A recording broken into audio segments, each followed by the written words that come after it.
वाद विवाद और संघर्ष। विद्यार्थियों, आज से हम जीस्ट ऑफ एनसीईआरटी अपना स्टार्ट कर रहे थे, जो पढ़ रहे थे।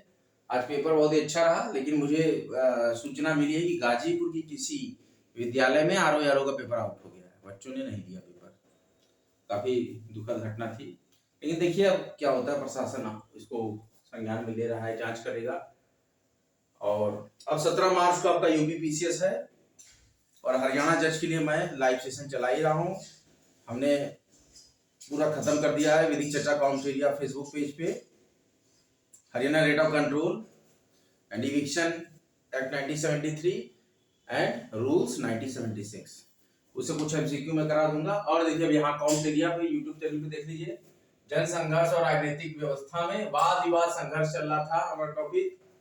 इसमें कहा गया कि आंदोलन की, और जो विद्यार्थी नए हैं चैनल को लाइक करें, सब्सक्राइब करें, वीडियो को शेयर करें, लाइक करें। आइए हम इंडियन पॉलिटी का अपना चैप्टर जन संघर्ष पढ़ रहे थे। इसमें वाद विवाद और संघर्ष की बात थी कि आंदोलन की एक मुख्य दलील ये थी कि जो आंदोलन हमारा चल रहा था अभी, सरदार सरोवर परियोजना, नर्मदा बचाओ आंदोलन, इसमें वाद विवाद और संघर्ष कैसे हुआ कि आंदोलन की एक मुख्य दलील थी कि अब तक की सभी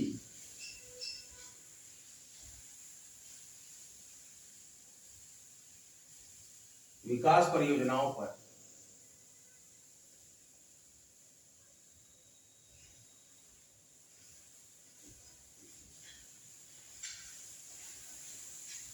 पूरे खर्च का विश्लेषण किया जाए।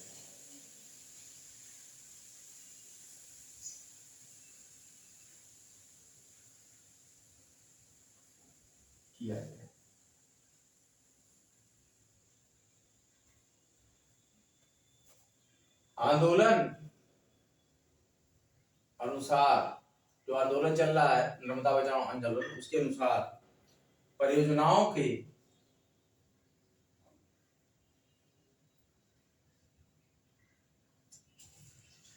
लागत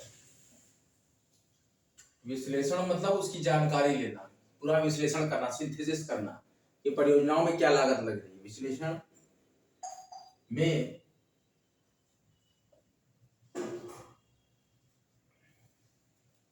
इस बात का जायजा भी लिया जाना चाहिए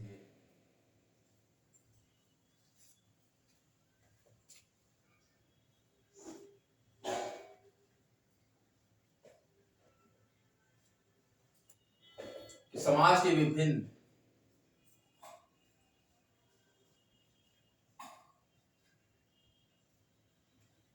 वर्गों को इन परियोजनाओं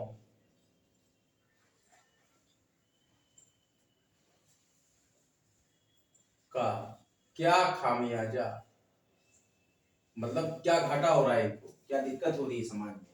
ये परियोजना आ गई तो उनका प्रवासन हट गया, घर मकान तोड़े जाएंगे क्योंकि परियोजना बनेगी, भुगतना पड़ा है।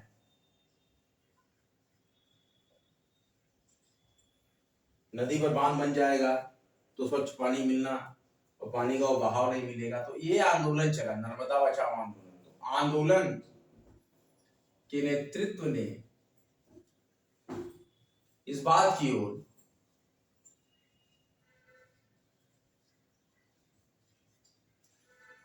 ध्यान दिलाया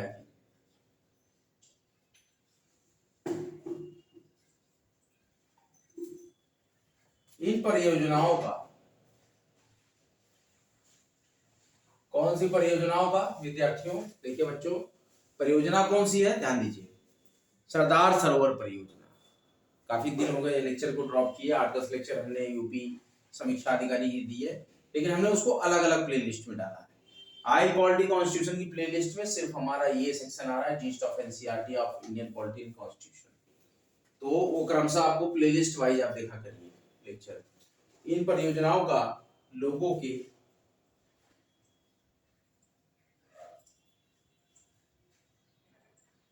पर्यावास, देखिए वैकेंसी आई है जो राजस्थान संस्कृत शिक्षा समिति की जो पद होते हैं उसमें विज्ञान के होते हैं, गणित के होते हैं, हर विषय के होते हैं, मतलब लिमिटेड। उसमें फर्स्ट ग्रेड, सेकंड ग्रेड, तो सेकंड ग्रेड वाली जो है उसमें वैकेंसी वो निकल गई है, फॉर्म भरा जा रहा है, ध्यान दीजिए। और विद्यार्थी ध्यान दीजिए, एमपी में जो यूनिट 10 ऐड किया गया है, आदिम जनजातियों का संपूर्ण विश्लेषण, ये किताबें भी मार्केट में छप गई हैं। निर्माण आईएएस के जो संजय सर हैं वो उन्होंने भी छापी है बुक, और हमारे assistant professor Dharmendra Tiwari sir, इन्होंने भी अपनी बुक निकाली है मध्य प्रदेश की। तो जो मध्य प्रदेश के विद्यार्थी हों वो इन दोनों प्रकाशन में से कोई बुक लेकर अपना यूनिट 10 जो सिलेबस चेंज हुआ है 2024 में, आदिम मध्य प्रदेश की आदिम जनजातियां, इसके लिए आप बुक ऑर्डर करके मंगा के अपना वो सिलेबस कवर कर लीजिएगा। यूनिट 10 है, ध्यान दीजिएगा, क्योंकि मैं एमपीपीसीएस के लिए भी ये सब पढ़ा रहा हूँ। तो एमपीपीसीएस के जो एस्पिरेंट हैं तो कृपया बच्चों आप लोग किताबें खरीद लीजिए यूनिट 10 की। मध्य प्रदेश पीसीएस की यूनिट 10 जो नया सिलेबस आया है, एक छोटा सा पार्ट ऐड किया गया मध्य प्रदेश की आदिम जनजातियों के बारे में पूरा ब्यौरा। तो 532 प्रश्नों का संकलन रहता है उसमें। मैंने आज उस बुक को देखा है, अभी ऑनलाइन उसका डिस्क्रिप्शन पढ़ा है, आप लोग उसको मंगा के पढ़ाई स्टार्ट कर दीजिए यूनिट 10 की, क्योंकि पेपर तो आपको पता ही 28 अप्रैल को है। अब भोपाल समाचार में मैंने देखा कि कोई पेपर का डेट के लिए बच्चे वहां धरना भी दे रहे हैं। तो देखिए मेंस का पेपर टलता है या प्री वाला टलता है, लेकिन आप मान के चलिए 28 अप्रैल को 2024 एमपीपीसीएस प्री है और 17 मार्च को आपको यूपीपीसीएस प्री देना ही है, और फिर अप्रैल में एक महीने के बाद जस्ट एमपीपीसीएस प्री आ जाएगा 2024। और एमपीपीसीएस की सीट 60 सीट थी, जो कि 110 से ज्यादा सीट हो गई है। उसकी नोटिस, शुद्धि पत्र नोटिस सब है एमपीपीएससी की वेबसाइट पर, आप देख सकते हैं, और मैं अकाउंट एरिया फेसबुक पेज पे भी डाल दूंगा उसको, उस नोटिस को मेरे पास है, वहां से आप लोग देख लीजिएगा। अच्छा, पड़ा है, इस पर बहुत बुरा असर पड़ा है, किस पर? लोगों के पर्यावास पर, जो आवास की सुविधा, आजीविका में दिक्कत आ जाती है, संस्कृति में दिक्कत आ जाती है, पर्यावरण में दिक्कत आ जाती है कि जब कोई ऐसी परियोजनाएं शुरू की जाती है। तो शुरुआती दौर में आंदोलन,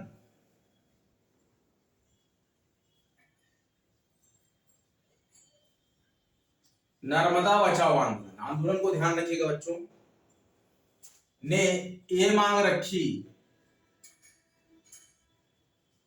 कि परियोजना से प्रत्यक्ष लाभ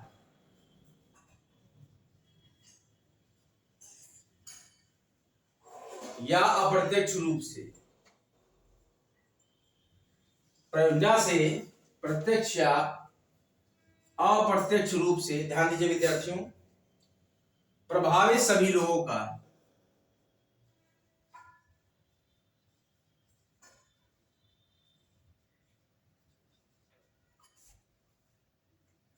समुचित पुनर्वास किया जाए। अब उनकी समस्या आ जाती है, उनका मकान टूटेगा और उनका एक सेटअप जो चला आ रहा है कई पीढ़ियों से, वो मकानों को छोड़ना पड़ता है। जब कोई सरदार सरोवर परियोजना बन रही है, उसके लिए जगह चाहिए, नहरें चौड़ी करेंगे, नदी को पक्का बनाएंगे, घाट बनाएंगे, तो जितने वहां पे लोग रह रहे थे पहले से, झुग्गी झोपड़ी या अपना जमीन जायदाद जो उनकी है, जो रह रहे नदी के किनारे या परियोजना की जगह पे जहाँ की प्रस्तावित है, तो उनको पुनर्वास कराने का पूरा समुचित व्यवस्था किया जाए। आंदोलन जो नर्मदा बचाओ आंदोलन में की एक मुख्य दलील थी लोगों की कि अब तक की सभी विकास परियोजनाओं पर जो खर्च हुए हैं उसका विश्लेषण कराया जाए, और आंदोलन के अनुसार परियोजनाओं में लागत विश्लेषण में इस बात का जायजा भी लिया जाना चाहिए कि समाज के विभिन्न वर्गों को इन परियोजनाओं का क्या खामियाजा भुगतना पड़ा है। और आंदोलन के नेतृत्व ने इस बात की ओर ध्यान दिलाया कि इन परियोजनाओं का लोगों के पर्यावास पर, लोगों की आजीविका पर, लोगों की संस्कृति पर और पर्यावरण पर भी बुरा असर पड़ता है। शुरुआती दौर में आंदोलन ने यह मांग रखी थी कि परियोजना से प्रत्यक्ष या अप्रत्यक्ष रूप से, प्रत्यक्ष का मतलब सामने से, या अप्रत्यक्ष मतलब बैकडोर से भी अगर कोई उस पे है प्रभावित कोई भी व्यक्ति, तो उसको समुचित पुनर्वास किया जाए, समुचित उसकी व्यवस्था पुनर्वास की, आवास की जाए। आजीविका, आवास, इसको कुल मिलाकर पुनर्वास बोलते हैं। आंदोलन के लोगों ने, जो लोग आंदोलन कर रहे थे नर्मदा बचाओ, तो आंदोलन के लोगों ने इस महाकाय विकास, बहुत बड़ी परियोजना थी, महाकाय विकास परियोजना, आंदोलन के लोगों ने इस महाकाय विकास परियोजनाओं के निर्माण की प्रक्रिया पर भी सवाल उठाए।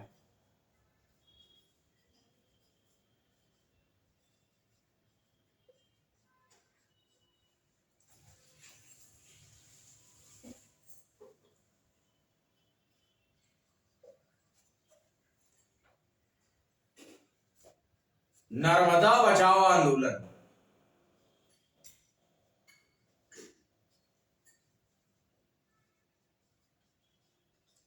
नर्मदा बचाओ आंदोलन इस बात पर जोर दिया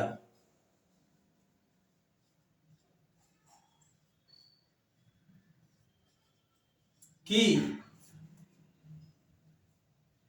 ऐसी परियोजनाओं की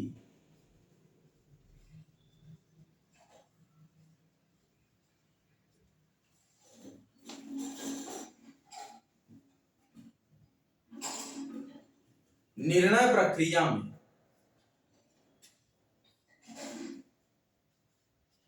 जब डिसीजन हम ले रहे हैं कि ऐसी परियोजना बनेगी नर्मदा बचाओ आंदोलन, तो ऐसी बात पर जोर दिया कि ऐसी परियोजनाओं की निर्णय प्रक्रिया में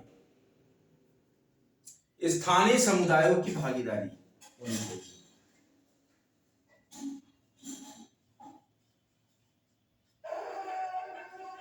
भागीदारी होनी चाहिए। क्या होनी चाहिए? स्थानीय लोग कौन होते हैं? स्थानीय समुदाय का मतलब लोगों के समूह को समुदाय बोलते हैं। समाज है वो समुदाय है।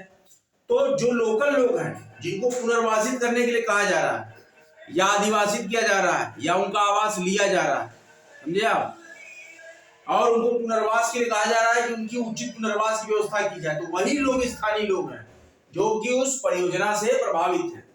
आंदोलन के लोगों ने इस महाकाय विकास परियोजना के निर्माण की प्रक्रिया पर भी सवाल उठा दिया और नर्मदा बचाओ आंदोलन इस बात पर जोर दिया कि ऐसी परियोजनाओं की निर्णय प्रक्रिया में स्थानीय समुदायों की भागीदारी होनी चाहिए, मतलब स्थानीय लोग उसमें भागीदारी करें।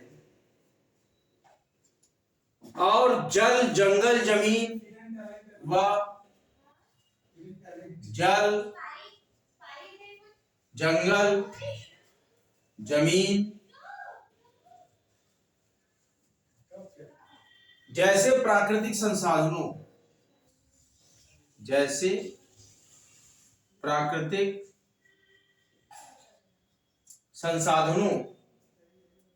पर उनका प्रभावी नियंत्रण होना चाहिए,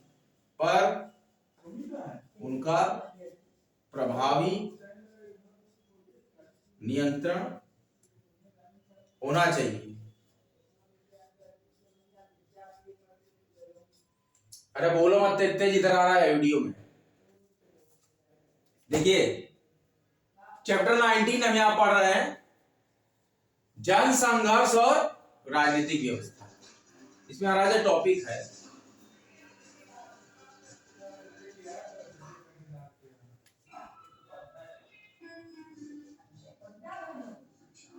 उसको बंद करो, बोले कुछ तुमको तो बंद करो।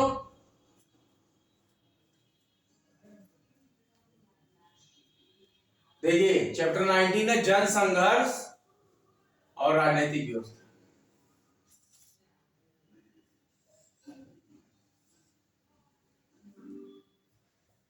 इसमें जो हमारा आज का टॉपिक है वाद विवाद और संघर्ष। तो ऐसे नर्मदा बचाओ आंदोलन एक मुख्य दलील कहता था, दलील का मतलब अपनी बात को रखना मजबूती से। तो क्या कहा था इन्होंने? इनकी ये दलील थी कि अब तक की सभी विकास परियोजनाओं पर जो खर्च हुए उसका विश्लेषण किया जाए। सिंथेसिस जो समझते हैं आप, सिंथेसिस वही है विश्लेषण, मतलब पूरी उस पर चर्चा। और इस आंदोलन के अनुसार परियोजनाओं में लागत विश्लेषण में इस बात का जायजा भी लिया जाना चाहिए कि समाज के विभिन्न वर्गों को इन परियोजनाओं का क्या खामियाजा भुगतना पड़ा। और इस आंदोलन के नेतृत्व ने इस बात की ओर ध्यान दिलाया कि इन परियोजनाओं का लोगों के पर्यावास, इस पर पर्यावास पर, लोगों की आजीविका पर, लोगों की संस्कृति पर और पर्यावरण पर बुरा असर पड़ा है। जब शुरू के दौर की बात करें हम, शुरुआती दौर में आंदोलन ने ये मांग रखी थी कि परियोजना से प्रत्यक्ष या अप्रत्यक्ष, मतलब सामने से या बैकडोर से भी अगर कोई प्रभाव पड़ रहा है किस पर, प्रभावित लोगों, जो भी प्रत्यक्ष या अप्रत्यक्ष रूप से प्रभावित सभी लोगों का समुचित पुनर्वास किया जाए, मतलब उनको आजीविका का साधन और अधिवास का साधन दिया जाए। और इस नर्मदा बचाओ आंदोलन के लोगों ने इस महाकाय विकास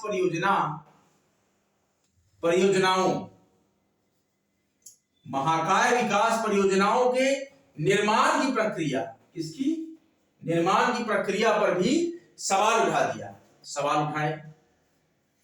नर्मदा बचाओ आंदोलन इस बात पर जोर दिया कि ऐसी परियोजनाओं की निर्णय प्रक्रिया में, जब ये परियोजना रखी जा रही है, स्थानीय समुदायों की भागीदारी होनी चाहिए और जल, जंगल, जमीन, इनके जैसे प्राकृतिक संसाधनों पर उनका प्रभावी नियंत्रण होना चाहिए। आप लोगों ने रिवीजन बुक निकाली, हम एक बार और थरो रिवीजन देते हैं, उसके बाद हम फर्दर प्रोसीड करेंगे। आप लोगों ने रिवीजन बुक निकाली है, कहाँ गई?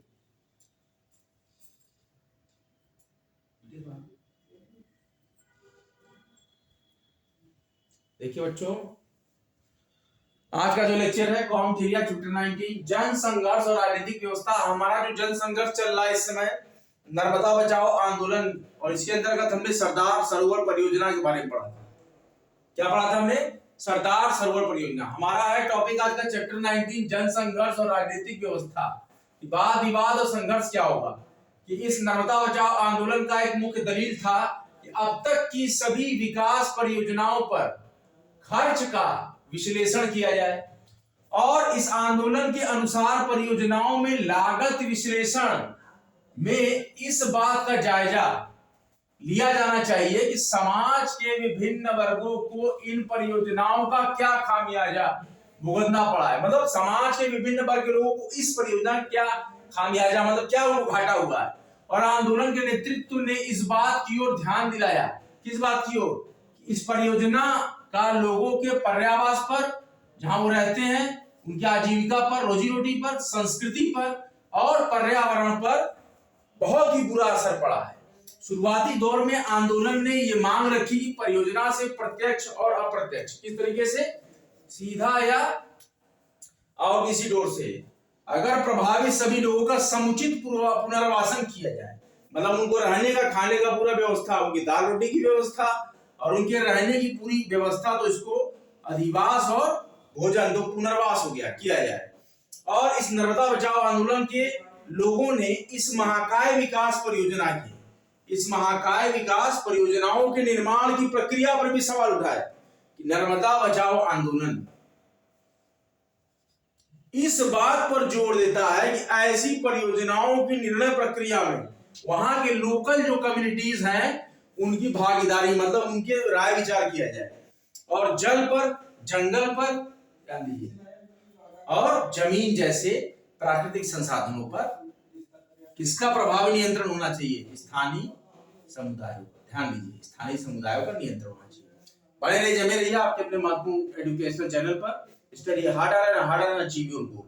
फ्री एजुकेशन वर्ल्ड वाइड का ये महत्वपूर्ण channel I polity in constitution, ये बराबर चलता रहेगा। हमारा चैप्टर 19 चल रहा है, 22 चैप्टर हमारे पास है जो हम कंप्लीट कर देंगे। I polity constitution 6 to 12th class, जी stuff are the crux of the NCERT, पूरा जूस हमने आपको पढ़ाया है। बहुत से प्रश्न फंसे हैं।